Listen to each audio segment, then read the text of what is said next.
Madame la ministre, je me réjouis de la mise en place des CTE parce que je suis convaincu que la transition énergétique ne pourra réussir que si on est au plus près des territoires. On a notamment au niveau de la PPE énergie mis des ambitions fortes. La question que je voudrais vous poser, une des questions, c'est déjà la corrélation entre les objectifs de la PPE et les objectifs qu'on se fixe à travers les CTE.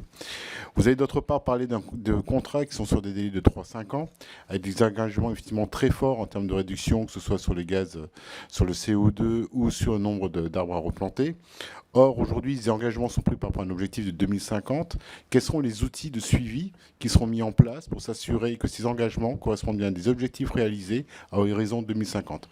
Merci, Madame la Ministre. Merci, Nadia Essayan.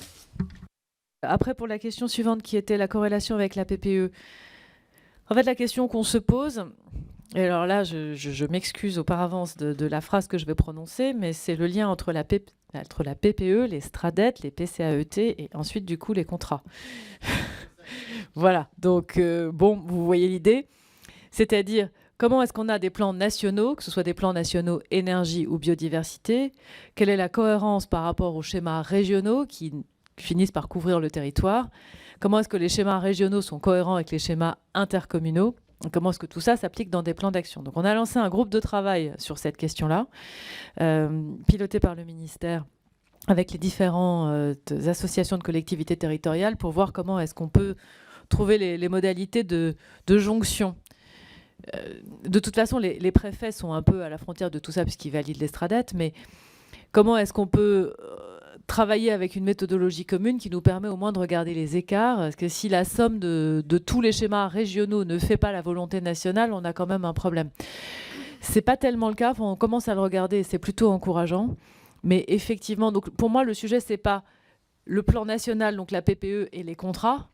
C'est ce qu'il y a entre les deux, le plan national, les schémas régionaux, la vision des intercommunalités et ensuite les contrats. Et là aussi, ce groupe, je pense, sortira des recommandations dans les semaines qui viennent. Sur l'évaluation, pour l'instant, on a sélectionné 15 indicateurs qui sont des indicateurs de résultats, tonnes de CO2 évitées, etc. Au-delà des indicateurs chiffrés, savoir nombre de participants, nombre d'actions, qui financent, etc.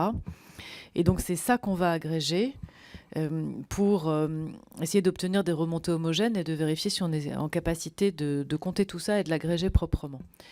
Au-delà de ça, je pense qu'on aura besoin d'une évaluation plus qualitative. Et c'est un sujet qu'on va essayer d'ouvrir cette année. C'est-à-dire qu'on va être capable de compter les euros investis, on va être capable de compter le CO2 évité, le nombre de kilomètres de haies, le nombre de mètres cubes d'eau économisés.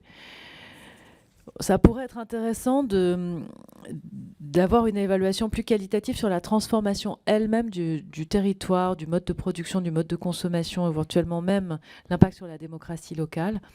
Ça, c'est plutôt une étape devant nous. Donc, la réponse à la question évaluation, c'est pour l'instant des indicateurs qui s'agrègent et peut-être derrière une démarche plus qualitative qu'il faut qu'on monte maintenant qu'on a 80 territoires opérationnels.